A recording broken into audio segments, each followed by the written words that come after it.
محمد سيد الكونين والثقلين والفارقين من عرب ومن عجم.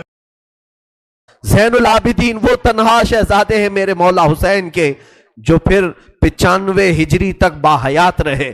امام حسین کی شہادت ہونے کے بعد 61 ہجری میں جو شہادت ہوئی اس کے بعد سے سن 95 ہجری تک آپ باحیات رہے، لیکن روتے روتے آنکھوں کا پانی سوکھ گیا تھا. لوگ کہتے ہیں امام زین العابدین کو ہم لوگ دیکھتے تھے، کبھی وہ روتے تھے تو دونوں آنکھوں سے خون نکل آتا تھا.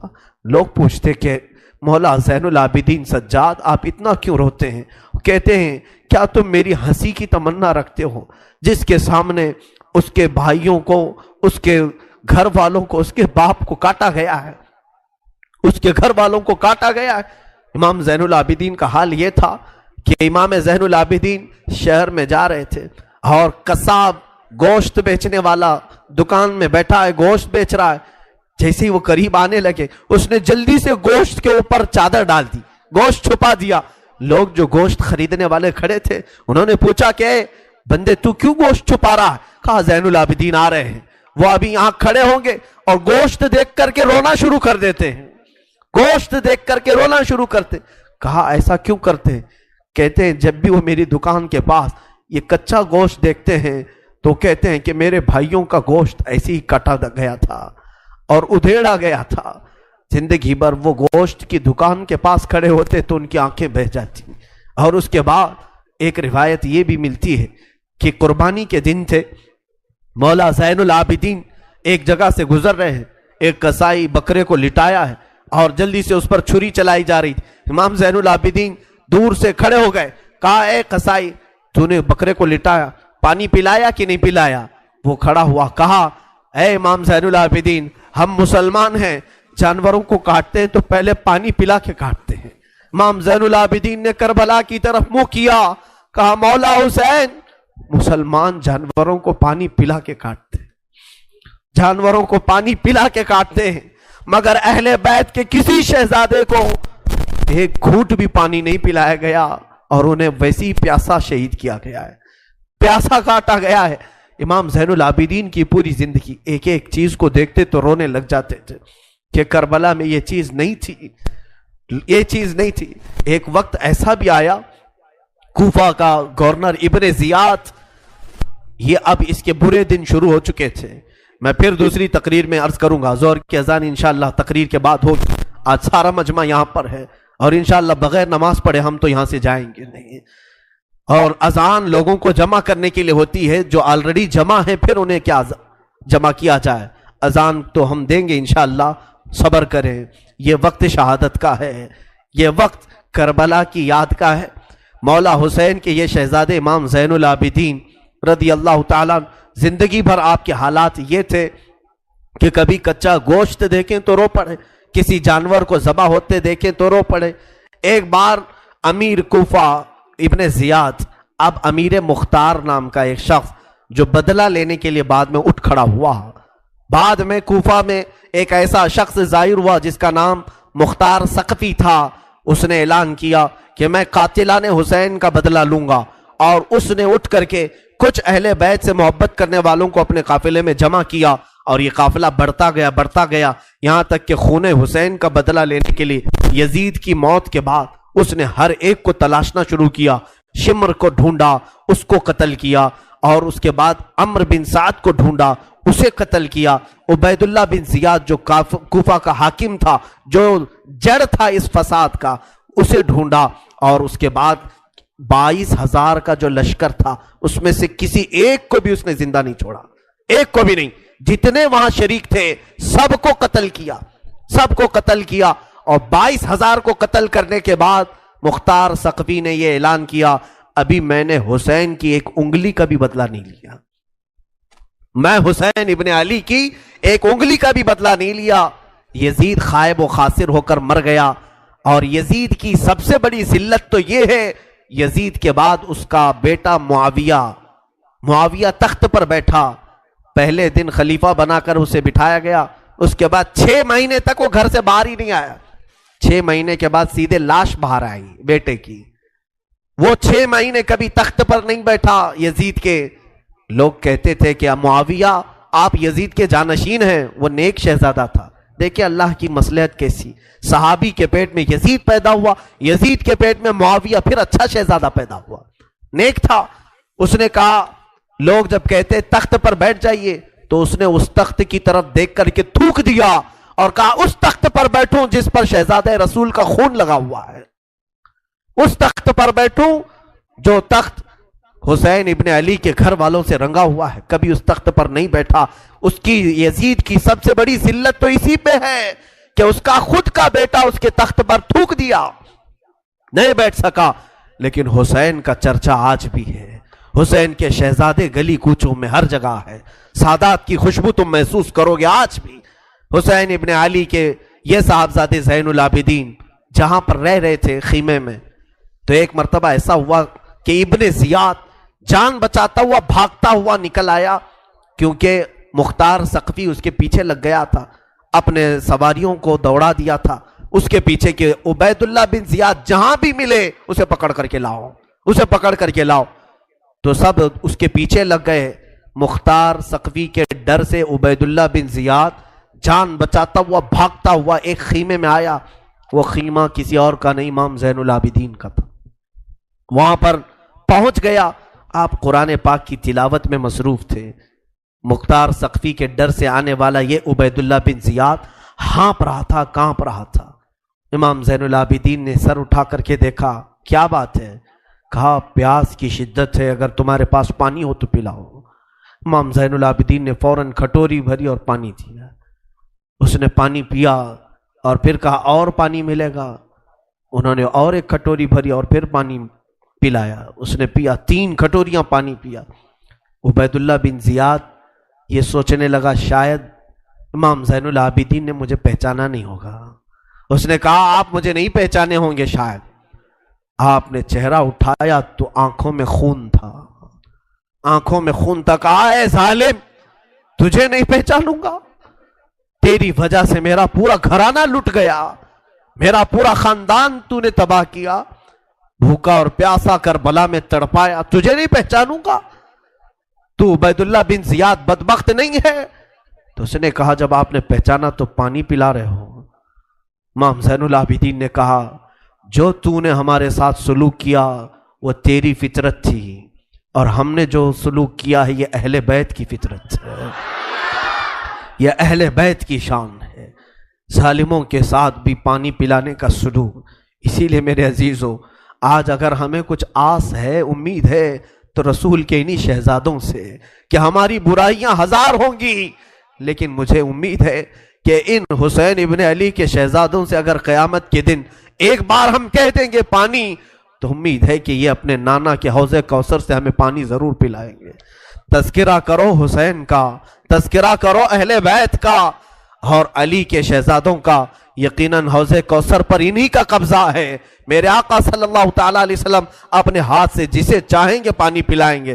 ان کے گھر والوں کو ستا کر کے تم پانی قیامت کے دن کس منہ ہوگے, پیاس بجھاؤ گے. امام زین العابدین نے اس وقت بھی پانی پلایا. میرے عزیزوں, اس کے بعد ایسا نہیں کہ اسلام ختم ہو گیا. امیہ کی خلافت چلتی رہی. یزید کے بعد اس کا بیٹا معاویہ, معاویہ کے انتقال کے بعد پھر مروان حاکم بنا, مروان کی حکومت چلی. پھر اس کے بیٹے آئے تقریباً 90 ہجری تک, اور اس کے بعد 105 ہجری تک اسی امیہ خاندان نے خلافت کی باغڈور سنبھالی. اس کے بعد عباسی خلافت کا دور شروع ہوا.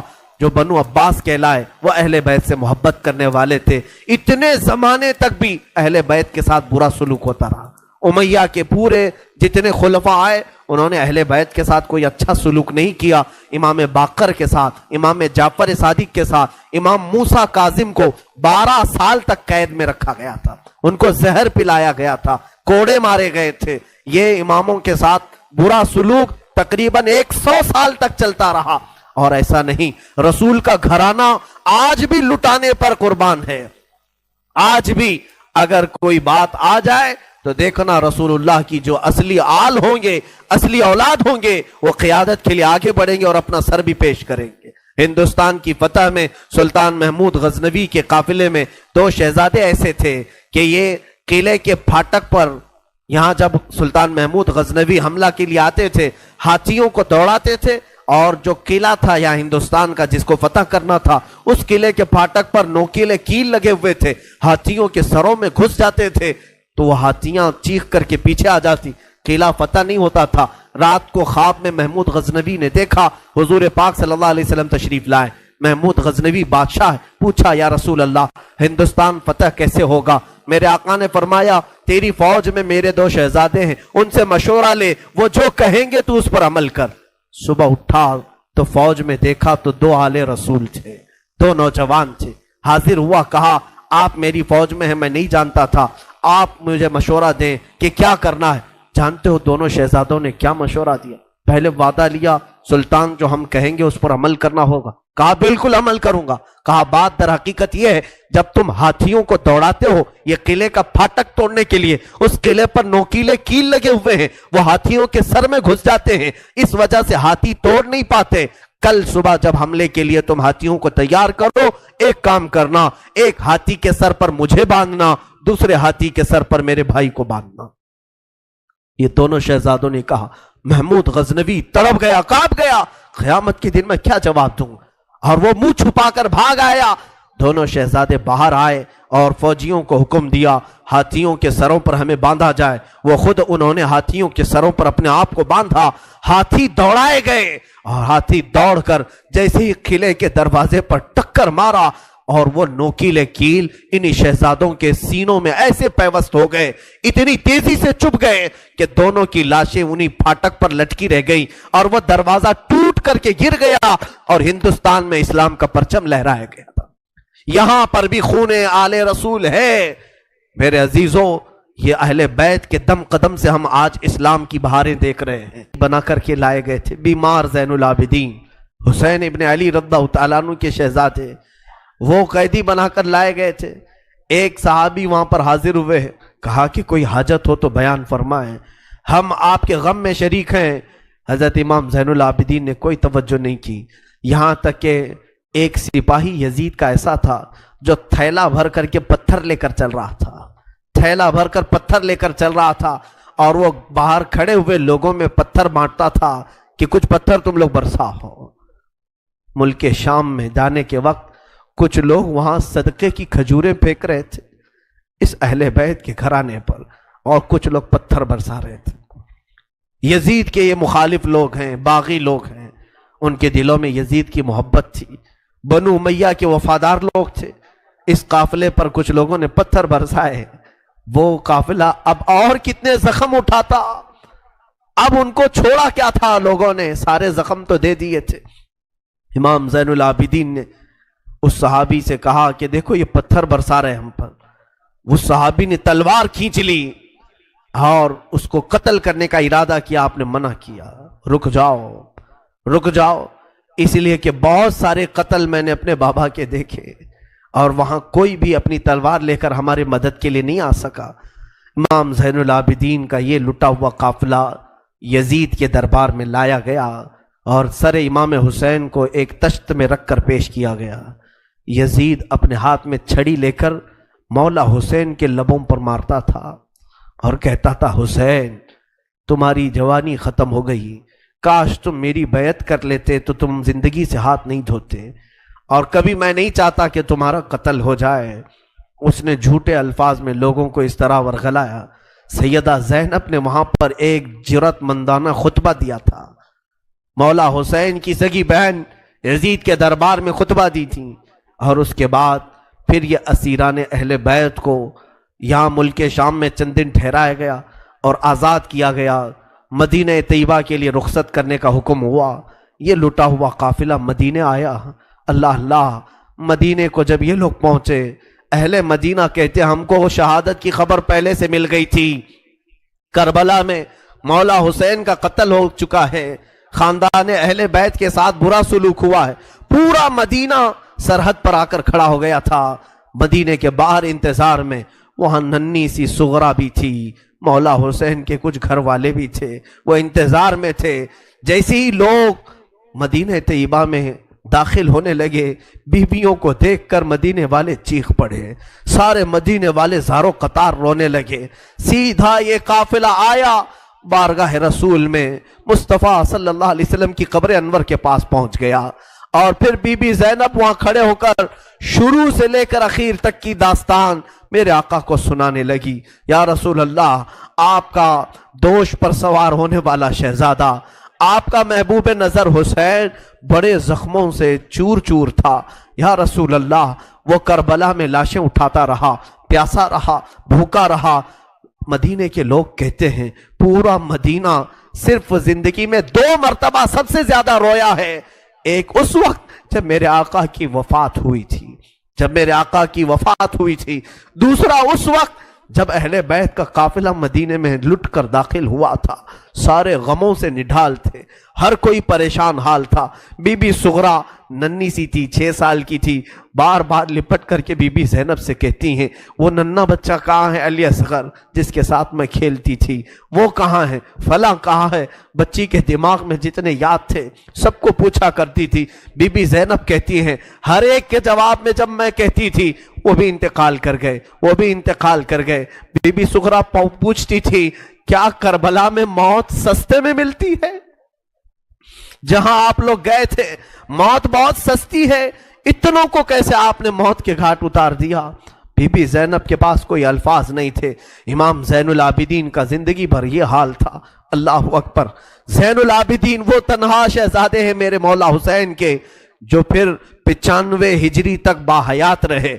امام حسین کی شہادت ہونے کے بعد 61 ہجری میں جو شہادت ہوئی اس کے بعد سے سن 95 ہجری تک آپ باحیات رہے، لیکن روتے روتے آنکھوں کا پانی سوکھ گیا تھا۔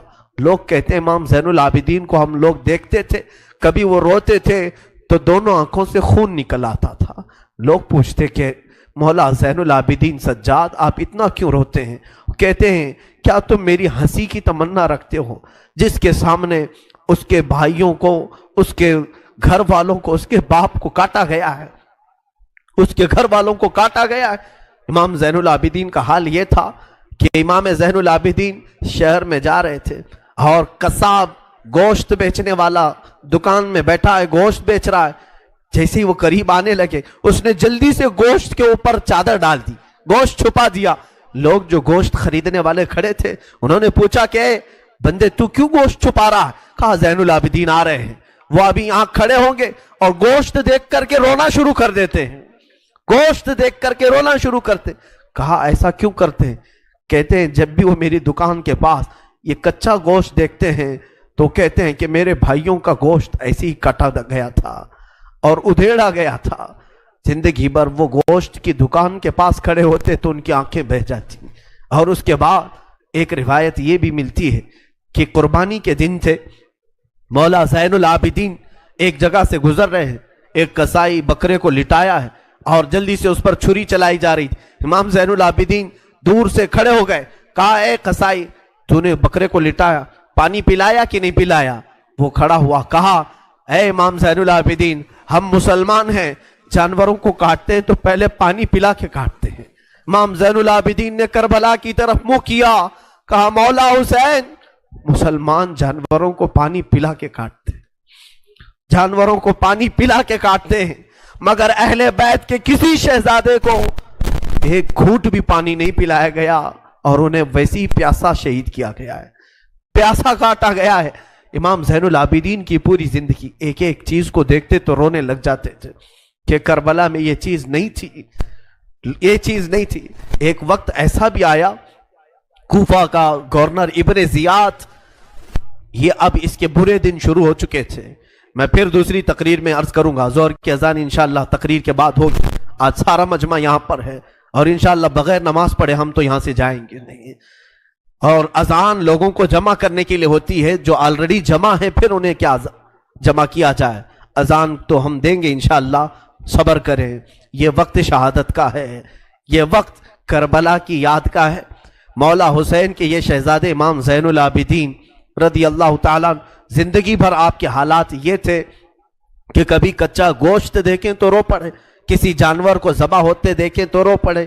ایک بار امیر کوفہ ابن زیاد اب امیر مختار نام کا ایک شخص جو بدلہ لینے کے لیے بعد میں اٹھ کھڑا ہوا، بعد میں کوفہ میں ایک ایسا شخص ظاہر ہوا جس کا نام مختار ثقفی تھا، اس نے اعلان کیا کہ میں قاتلان حسین کا بدلہ لوں گا، اور اس نے اٹھ کر کے کچھ اہل بیت سے محبت کرنے والوں کو اپنے قافلے میں جمع کیا، اور یہ قافلہ بڑھتا گیا یہاں تک کہ خون حسین کا بدلہ لینے کے لیے یزید کی موت کے بعد اس نے ہر ایک کو تلاشنا شروع کیا، شمر کو ڈھونڈا، اس کو قتل کیا، اور اس کے بعد عمرو بن سعد کو ڈھونڈا، اسے قتل کیا، عبید اللہ بن زیاد جو کوفہ کا حاکم تھا، جو جڑ تھا اس فساد کا، اسے ڈھونڈا، اور اس کے بعد 22,000 کا جو لشکر تھا اس میں سے کسی ایک کو بھی اس نے زندہ نہیں چھوڑا، ایک کو بھی نہیں، جتنے وہاں شریک تھے سب کو قتل کیا، اور 22,000 کو قتل کرنے کے بعد مختار ثقفی نے یہ اعلان کیا، ابھی میں نے حسین کی ایک انگلی کا بھی بدلہ نہیں لیا، میں حسین ابن علی کی ایک انگلی کا بھی بدلہ نہیں لیا۔ یزید خائب و خاسر ہو کر مر گیا، اور یزید کی سب سے بڑی ذلت تو یہ ہے، یزید کے بعد اس کا بیٹا معاویہ تخت پر بیٹھا، پہلے دن خلیفہ بنا کر اسے بٹھایا گیا، اس کے بعد 6 مہینے تک وہ گھر سے باہر ہی نہیں آیا، 6 مہینے کے بعد سیدھے لاش باہر آئی بیٹے کی، وہ 6 مہینے کبھی تخت پر نہیں بیٹھا یزید کے۔ لوگ کہتے تھے کہ معاویہ آپ یزید کے جانشین ہیں، وہ نیک شہزادہ تھا، دیکھیں اللہ کی مصلحت کیسی، صحابی کے پیٹ میں یزید پیدا ہوا، یزید کے پیٹ میں معاویہ، پھر اچھا شہزادہ پیدا ہوا، نیک تھا۔ اس نے کہا، لوگ جب کہتے تخت پر بیٹھ جائیے تو اس نے اس تخت کی طرف دیکھ کر کے تھوک دیا اور کہا اس تخت پر بیٹھوں جس پر شہزادہ رسول کا خون لگا ہوا ہے، اس تخت پر بیٹھوں جو تخت حسین ابن علی کے گھر والوں سے رنگا ہوا ہے، کبھی اس تخت پر نہیں بیٹھا۔ اس کی یزید کی سب سے بڑی ذلت تو اسی پہ ہے کہ اس کا خود کا بیٹا اس کے تخت پر تھوک دیا، نہیں بیٹھ سکا۔ لیکن حسین کا چرچا آج بھی ہے، حسین کے شہزادے گلی کوچوں میں ہر جگہ ہے، سادات کی خوشبو تم محسوس کرو گے آج بھی۔ حسین ابن علی کے یہ صاحبزادے زین العابدین جہاں پر رہ رہے تھے خیمے میں، تو ایک مرتبہ ایسا ہوا کہ ابن زیاد جان بچاتا ہوا بھاگتا ہوا نکل آیا، کیونکہ مختار ثقفی اس کے پیچھے لگ گیا تھا، اپنے سواریوں کو دوڑا دیا تھا اس کے پیچھے کہ عبید اللہ بن زیاد جہاں بھی ملے اسے پکڑ کر کے لاؤ، تو سب اس کے پیچھے لگ گئے۔ مختار ثقفی کے ڈر سے عبید اللہ بن زیاد جان بچاتا ہوا بھاگتا ہوا ایک خیمے میں آیا، وہ خیمہ کسی اور کا نہیں، امام زین العابدین کا تھا۔ وہاں پر پہنچ گیا، آپ قرآن پاک کی تلاوت میں مصروف تھے، مختار ثقفی کے ڈر سے آنے والا یہ عبید اللہ بن زیاد ہانپ رہا تھا، کانپ رہا تھا۔ امام زین العابدین نے سر اٹھا کر کے دیکھا، کیا بات ہے؟ کہا پیاس کی شدت ہے، اگر تمہارے پاس پانی ہو تو پلاؤ۔ امام زین العابدین نے فوراً کھٹوری بھری اور پانی دیا، اس نے پانی پیا اور پھر کہا اور پانی ملے گا، انہوں نے اور ایک کھٹوری بھری اور پھر پانی پلایا، اس نے پیا، 3 کھٹوریاں پانی پیا۔ عبید اللہ بن زیاد یہ سوچنے لگا شاید امام زین العابدین نے مجھے پہچانا نہیں ہوگا، اس نے کہا آپ مجھے نہیں پہچانے ہوں گے شاید۔ آپ نے چہرہ اٹھایا تو آنکھوں میں خون تھا، کہا اے ظالم تجھے نہیں پہچانوں گا، تیری وجہ سے میرا پورا گھرانہ لٹ گیا، میرا پورا خاندان تو نے تباہ کیا، بھوکا اور پیاسا کربلا میں تڑپایا، تجھے نہیں پہچانوں گا، تو عبید اللہ بن زیاد بدبخت نہیں ہے؟ تو اس نے کہا جب آپ نے پہچانا تو پانی پلا رہے ہو۔ امام زین العابدین نے کہا جو تو نے ہمارے ساتھ سلوک کیا وہ تیری فطرت تھی، اور ہم نے جو سلوک کیا ہے یہ اہل بیت کی فطرت ہے، یہ اہل بیت کی شان ہے، ظالموں کے ساتھ بھی پانی پلانے کا سلوک۔ اسی لیے میرے عزیزو، آج اگر ہمیں کچھ آس ہے، امید ہے، تو رسول کے انہی شہزادوں سے کہ ہماری برائیاں 1000 ہوں گی، لیکن مجھے امید ہے کہ ان حسین ابن علی کے شہزادوں سے اگر قیامت کے دن ایک بار ہم کہہ دیں گے پانی، تو امید ہے کہ یہ اپنے نانا کے حوض کوثر سے ہمیں پانی ضرور پلائیں گے۔ تذکرہ کرو حسین کا، تذکرہ کرو اہل بیت کا اور علی کے شہزادوں کا، یقیناً حوض کوثر پر انہی کا قبضہ ہے۔ میرے آقا صلی اللہ تعالیٰ علیہ وسلم اپنے ہاتھ سے جسے چاہیں گے پانی پلائیں گے۔ ان کے گھر والوں کو ستا کر کے تم پانی قیامت کے دن کس منہ سے ہوگے، پیاس بجھاؤ گے؟ امام زین العابدین نے اس وقت بھی پانی پلایا۔ میرے عزیزوں، اس کے بعد ایسا نہیں کہ اسلام ختم ہو گیا، امیہ کی خلافت چلتی رہی۔ یزید کے بعد اس کا بیٹا معاویہ کے انتقال کے بعد پھر مروان حاکم بنا، مروان کی حکومت چلی، پھر اس کے بیٹے آئے تقریباً 90 ہجری تک، اور اس کے بعد 105 ہجری تک اسی امیہ خاندان نے خلافت کی باغڈور سنبھالی۔ اس کے بعد عباسی خلافت کا دور شروع ہوا۔ جو بنو عباس کہلائے وہ اہل بیت سے محبت کرنے والے تھے، اتنے زمانے تک بھی اہل بیت کے ساتھ برا سلوک ہوتا رہا۔ امیہ کے پورے جتنے خلفاء آئے انہوں نے اہل بیت کے ساتھ کوئی اچھا سلوک نہیں کیا۔ امام باقر کے ساتھ، امام جعفر صادق کے ساتھ، امام موسیٰ کاظم کو 12 سال تک قید میں رکھا گیا تھا، ان کو زہر پلایا گیا تھا، کوڑے مارے گئے تھے۔ یہ اماموں کے ساتھ برا سلوک تقریباً 100 سال تک چلتا رہا۔ اور ایسا نہیں، رسول کا گھرانہ آج بھی لٹانے پر قربان ہے۔ آج بھی اگر کوئی بات آ جائے تو دیکھنا رسول اللہ کی جو اصلی آل ہوں گے، اصلی اولاد ہوں گے، وہ قیادت کے لیے آگے بڑھیں گے اور اپنا سر بھی پیش کریں گے۔ ہندوستان کی فتح میں سلطان محمود غزنوی کے قافلے میں 2 شہزادے ایسے تھے کہ یہ قلعے کے پھاٹک پر، یہاں جب سلطان محمود غزنوی حملہ کے لیے آتے تھے، ہاتھیوں کو دوڑاتے تھے، اور جو قلعہ تھا یہاں ہندوستان کا جس کو فتح کرنا تھا، اس قلعے کے پھاٹک پر نوکیلے کیل لگے ہوئے تھے، ہاتھیوں کے سروں میں گھس جاتے تھے تو وہ ہاتھیاں چیخ کر کے پیچھے آ جاتی، قلعہ فتح نہیں ہوتا تھا۔ رات کو خواب میں محمود غزنوی نے دیکھا حضور پاک صلی اللہ علیہ وسلم تشریف لائے۔ محمود غزنوی بادشاہ ہے، پوچھا یا رسول اللہ ہندوستان فتح کیسے ہوگا؟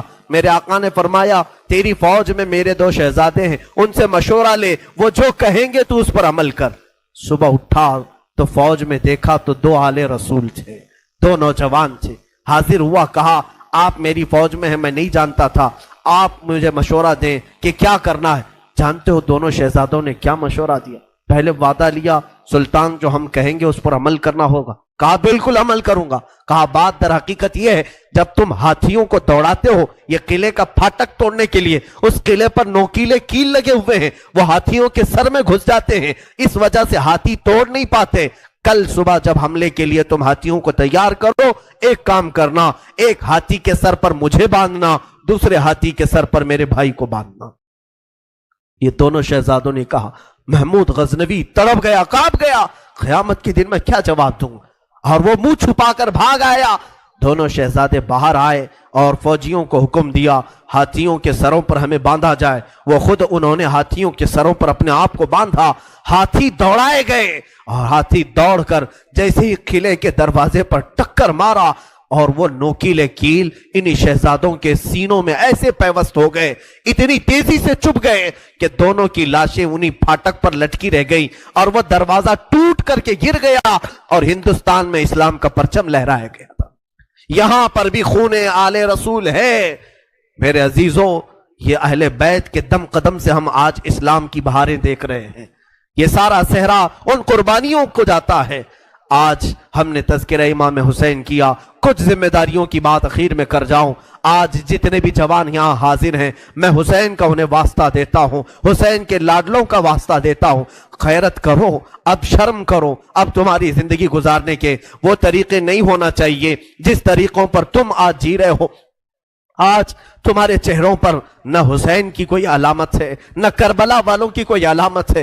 اے میرے عزیز بچوں، اے میری ماں اور بہنوں، اٹھو، کربلا والوں سے اگر تم محبت کرتے ہو تو آج علم حسین لو، اور علم حسین کا نام پنجا نہیں بلکہ در حقیقت علم حسین قرآن مجید کا نام ہے۔ تم اپنے ہاتھوں میں اس مصحف پاک کو اٹھاؤ۔ کیا تم نہیں دیکھتے سر امام حسین بھی تلاوت کر رہا تھا جب دمشق کے بازار میں حسین کا سر لایا گیا تھا؟ اس وقت بھی لوگوں نے دیکھا نیزے کے اوپر سے امام حسین کے لبوں سے یاسین مبارکہ کی تلاوت کی آواز آ رہی تھی۔ وہ حسین کٹے ہوئے سر سے بھی جب تلاوت کر سکتے ہیں، تم کیوں تلاوت نہیں کرتے؟ آج قرآن کیوں نہیں پڑھتے؟ قرآن کو کیوں ہاتھ نہیں لگاتے؟ آج ہمارے گھروں میں جو اندھیرا ہے یہ قرآن نہ پڑھنے کی وجہ سے۔ میرے آقا نے سچ فرمایا کہ تم اپنے گھروں کو قبرستان نہ بناؤ۔ جس گھر میں قرآن نہیں پڑھا جاتا اس گھر کو کہا گیا یہاں میتیں رہتی ہیں، یہاں مردے رہتے ہیں۔ کتنے گھروں میں قرآن پڑھا جا رہا ہے؟ مردوں کا گھر بنائے ہو، بچیوں کو بٹھاؤ، بچوں کو بٹھاؤ، قرآن ان کے ہاتھ میں دو، قرآن کی طرف توجہ کرو۔ اگر ایک بار پھر پلٹ آئی یہ امت تعلیمات اسلام کی طرف، مجال ہے کہ کوئی تمہاری طرف آنکھ اٹھا کر کے دیکھے۔ میں یہ چیلنج کے ساتھ کہتا ہوں، تمہارے پاس ایمان کی جو دولت ہے پوری دنیا چھان مارو گے، یہ دولت کسی قوم کے پاس نہیں ہے، کسی کے پاس نہیں۔ تمہارے پاس محبت رسول ہے، تمہارے پاس محبت علی ہے، تمہارے پاس محبت حسین ہے، تمہارے پاس اولیاء کاملین کے کردار ہے، تمہارے پاس ساری علامت تبرکات ہیں۔ تم کیوں پیچھے ہو؟ تمہارا پیچھے رہنا تو افسوس کی بات ہے۔ آج لوگ تمہیں بزدل بنا رہے ہیں، آج لوگ تمہارے اوپر خوف کا ماحول طاری کیے ہوئے، ڈر کا ماحول طاری کیے ہوئے۔ شاید یا تم نے دیکھا بھی ہوگا ہزاروں تقریریں ہیں، میں اپنی تعریف کے لیے نہیں کہہ رہا ہوں، ہزاروں خطبہ ہیں، چند ہی بولتے ہوں گے لوگ، اس لیے کہ خطبہ واعظین مقررین کی زبانوں کو بھی بند کرنے کی کوشش کر رہے ہیں۔ کتنے تو مجھے بولتے ہیں یوں نہ بولو مولانا، بہت جلدی گرفتار ہو جاؤ گے، بہت جلدی جیل میں چلے جاؤ گے، حکومت کی تمہارے اوپر نظر ہے، ڈپارٹمنٹ میں تمہارے ریکارڈ ہیں، بہت ساری باتیں ہیں۔ میرے عزیزوں، ایک طرف میرے پاس یہ امت مصطفیٰ بھولی بھٹکی ہوئی قوم ہے، ایک طرف میرے آقا کی قرآن عظیم ہے اور حسین اعظم کے کربلا کے واقعات ہیں۔ مجھے بتاؤ، کیا حسین ابن علی کا سامنا قیامت کے دن نہیں کرنا ہوگا؟ کیا ہم جیسوں کو پکڑ کر قیامت میں نہیں پوچھا جائے گا مولا نے تجھے زبان دی تھی، مولا نے تجھے قرآن کا علم دیا تھا، رب نے تجھے حدیثیں عطا کی تھی، تو نے اپنے حبیب کی امت کے ساتھ کیا سلوک کیا؟ کیا تو انہیں سبحان اللہ اور نعروں میں ہی سلا دیا کرتا تھا؟ اگر قیامت کے دن مجھے یہ سوال ہوگا میں کیا جواب دوں گا؟ اسی لیے میں یہ بہتر سمجھتا ہوں حق بولنے پر اگر گرفتاری ہو جائے تو میری گرفتاری کوئی معنی نہیں رکھتی، اس لیے کہ مجھ سے کئی لاکھ درجہ گنا بہتر امام زین العابدین جب گرفتار کیے جا سکتے ہیں اور مولا حسین کے گھر والوں کو قیدی بنایا جا سکتا ہے تو ہماری لاکھوں زندگیاں ان کی قید پر قربان ہوں۔ ہمیں قید سے ڈر نہیں ہے، ہمیں کوئی گرفتاری سے خوف نہیں ہے، اور ہماری زبانوں کو خریدنے کی کوشش بھی نہ کرو، ہمارے الفاظ کو خریدنے کی کوشش نہ کرو۔ اے مسلمانوں، میں جو بول رہا ہوں ایک بات یاد رکھنا، اگر لوگوں میں بدگمانی ہے میرے متعلق، بدگمانی کرتے ہو پیسوں کے لیے، مال کے لیے، یا میں اپنی فیلڈ بنانے کے لیے بول رہا ہوں، تم خام خیالی میں ہو۔ انشاءاللہ میں کس مقصد سے بول رہا تھا اور تم کس مقصد سے سن رہے تھے، آج میں صفائی نہیں دوں گا، کل بروز قیامت رسول اللہ کے سامنے فیصلہ ہو جائے گا، قیامت کے دن فیصلہ ہو جائے گا انشاءاللہ۔ میرا وجدان یہ کہتا ہے میں کہاں کھڑا رہوں گا اور تم کہاں کھڑے رہو گے، یہ قیامت کے دن ہی پتا چلے گا، قیامت کے دن پتا چلے گا۔ اگر میری بات آج آپ تک پہنچتی ہے تو عمل کی طرف آؤ، ہیلے بہانے نہ کرو۔ مجھے مارنا ہے مار لو، مجھے کوسنا ہے کوس لو، دو چار گالیاں مجھے دے لو اگر دل ٹھنڈا ہوتا ہے۔ میرے اخلاق برے ہیں، میرے اعمال برے ہیں، ہو سکتا ہے میں نکما ہوں، ہو سکتا ہے میں کم علم ہوں، ساری باتیں مجھے منظور ہیں، لیکن جس چیز کی طرف میں تمہیں دعوت دے رہا ہوں وہ دعوت کو ہلکا مت سمجھو، اس بیان کو ہلکا نہ سمجھو۔ میں تو تمہیں محبت رسول کی طرف بلا رہا ہوں، میں تمہیں مولا حسین کے کردار کی طرف بلا رہا ہوں، اسے تو نہ کوسو۔ میں کمتر ضرور ہوں لیکن جس کی دعوت دے رہا ہوں وہ دعوت کمتر نہیں ہے، وہ دعوت ہلکی نہیں ہے۔ آؤ، میں ہزاروں نوجوانوں کی آج زندگیوں کو دیکھ رہا ہوں، تمہارے ہاتھوں میں آج دنیا نے کیا پکڑایا ہے؟ گندے نغمے، گندے موبائل کی فحش تصویریں، تم اسی کو دیکھ کر رات گزار رہے ہو، اسی سے صبح کر رہے ہو، تمہارے کان نغمے سن کر سوتے ہیں اور گانوں کی دھن پر صبح کرتے ہو۔ یہی اخلاق کل قیامت میں مولا حسین کے سامنے تم کھڑے ہوں گے، حشر کے دن تمہیں رسول اللہ کے سامنے کھڑا ہونا ہے، ان کے بچوں کے ہاتھ میں۔ ارے 11 سال کا بچہ جب تلوار اٹھایا تھا، تم اپنا موبائل اٹھا کر کے اس کو دکھاؤ گے؟ میں نے جوانی میں موبائل اٹھایا ہے، انہوں نے تلواریں اٹھائی تھی، کس لیے؟ امت مصطفیٰ کی حمایت کے لیے، شریعت طاہرہ کی حفاظت کے لیے۔ اس لیے میرا آخری یہ میسج ہے کہ اٹھو وہ گرنہ حشر نہ ہوگا پھر کبھی، دوڑو کہ زمانہ چال اپنی چل گیا، قوت عشق سے ہر پست کو بالا کر دو، دہر میں نام محمد سے اجالا کر دو، کی محمد سے وفا تو نے تو ہم تیرے ہیں، یہ جہاں چیز ہے کیا لوح و قلم تیرے ہیں۔ اقبال نے سچ کہا تھا، نہیں تیرا نشیمن قصر سلطانی کے گنبد پر، تو شاہین ہے بسیرا کر پہاڑوں کی چٹانوں پر۔ آج تم جہاں جی رہے ہو یہ تمہارا مقام نہیں، یہ تمہاری جگہ نہیں۔ اور عورتوں سے بچیوں سے گزارش ہے، ارے اس ننھی سکینہ کو دیکھو جس نے قیدی حالت میں بھی اپنے پردے کی فکر کی ہے، اپنے دوپٹے کا خیال کیا ہے۔ تمہیں آج ساری آسائشیں، ساری نعمتیں ملی ہیں، اور بازار میں مٹک مٹک کر کے چلنا، لوگوں کو اپنی زینت کی طرف دعوت دینا، اپنے جسموں کو آشکار کرنا، کیا یہ سکینہ کے اخلاق ہو سکتے؟ فاطمہ کے گھر کے اخلاق ہو سکتے؟ بچیاں توبہ کرو، تمہارا جسم شیطان آوارہ کرنا چاہتا ہے۔ تم نے اگر اپنے جسم کی نمائش کی، لوگوں کی توجہ اور ان کی آنکھیں اپنی طرف مبذول کرنے کے لیے، قسم رب ذوالجلال کی تمہارے جسم کی چمڑیاں فرشتے اس طرح سے چھیلیں گے، اس طرح سے کہ حدیث پاک میں ملتا ہے 1 گھنٹے میں 70 بار چمڑی بدلی جائے گی۔ 1 گھنٹے میں 70 بار۔ ذرا بلیڈ سے چمڑی نکال کر کے دیکھنا، پتا چلے گا چمڑی ادھیڑنے کی سزا کیا ہوتی۔ اگر تم نے اپنے عورتوں کی حفاظت نہیں کی، اپنے سطر کی حفاظت نہیں کی، بڑی سزا میں گرفتار ہو جاؤ گے، بہت بھیانک عذاب میں گرفتار ہو جاؤ گے۔ قیامت کے منظر کو اب چندہ ضرورت نہیں کہ میں اپنی بات کو طویل کروں، میں صرف میسج یہی دینا چاہتا تھا، آج قرآن کو پھر سے عام کرو، آج عہد کر کے اٹھو کہ شریعت مصطفیٰ کو پھر سے ہم قائم کر کے دکھائیں گے۔ اذانیں ہوں گی تو اپنے کاموں میں نہیں، ہم مسجدوں میں سر جھکانے کے لیے آئیں گے، اس لیے کہ مولا حسین تلواروں کی جھنکار میں جب سجدہ کر سکتے ہیں تو آج ہمیں نعمتوں میں اللہ کھلا رہا ہے، پلا رہا ہے، سلا رہا ہے، کیوں ہم بستر چھوڑ کر ایک بار مسجد نہیں آ سکتے؟ ہم اپنی دکان چھوڑ کر مسجد نہیں آ سکتے؟ ہم اپنا کام چھوڑ کر مسجد نہیں آ سکتے؟ میرے عزیزو، اگر مسجد نہ ملے، جہاں میسر ہو سجدہ کر لو، جہاں موقع ملے اپنی نماز کمپلیٹ کر لو، اس لیے کہ قیامت کے دن یہ اگر تمہاری کچی رہی تو سارے معاملات میں پھنس جاؤ گے۔ جس کی نمازیں نکل گئی پھر وہ ہر چیز میں نکل جائے گا انشاءاللہ العزیز۔ آخر میں انشاءاللہ العزیز اذان کے بعد میں 2 چند آپ کے سامنے اعلانات پیش کروں گا۔ بارگاہ الہی میں دعا ہے، مولا کریم کہنے سننے سے زیادہ عمل کی توفیق عطا فرمائے۔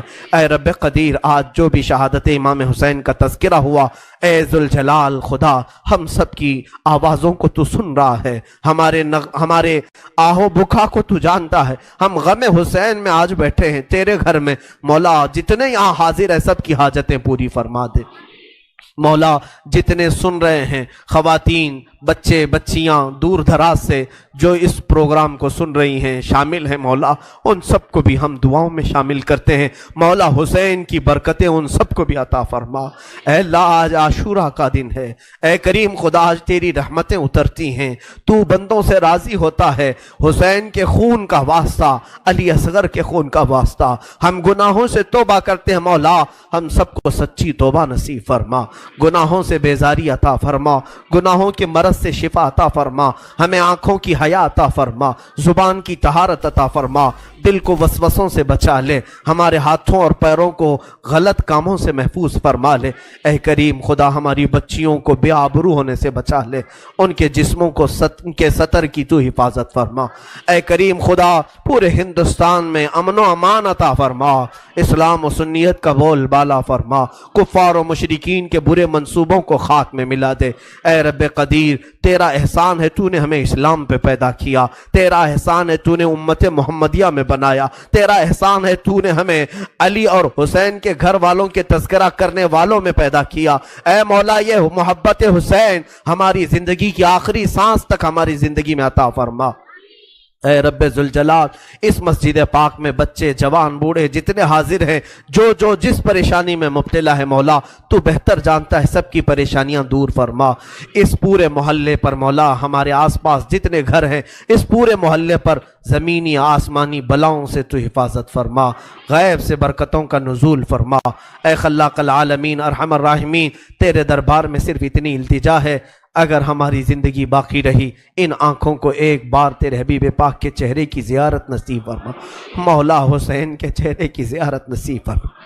مولا بغداد، کربلا اور مدینہ طیبہ کی زیارت نصیب فرما، ہم سب کو حج مقبول نصیب فرما، ہماری دعاؤں کو رسول کریم صلی اللہ علیہ وسلم کے نالین پاک کے صدقے قبول فرما۔ ان اللہ وملائکتہ یصلون علی النبی یا ایھا الذین آمنوا صلوا علیہ وسلموا تسلیما۔ اللہم صلی علی سیدنا و مولانا محمد معدن الجود والکرم وآلہ واصحابہ الکرام وابنہ الکریم وبارک وسلم۔ سبحان ربک رب العزة عما یصفون وسلام علی المرسلین والحمد للہ رب العالمین۔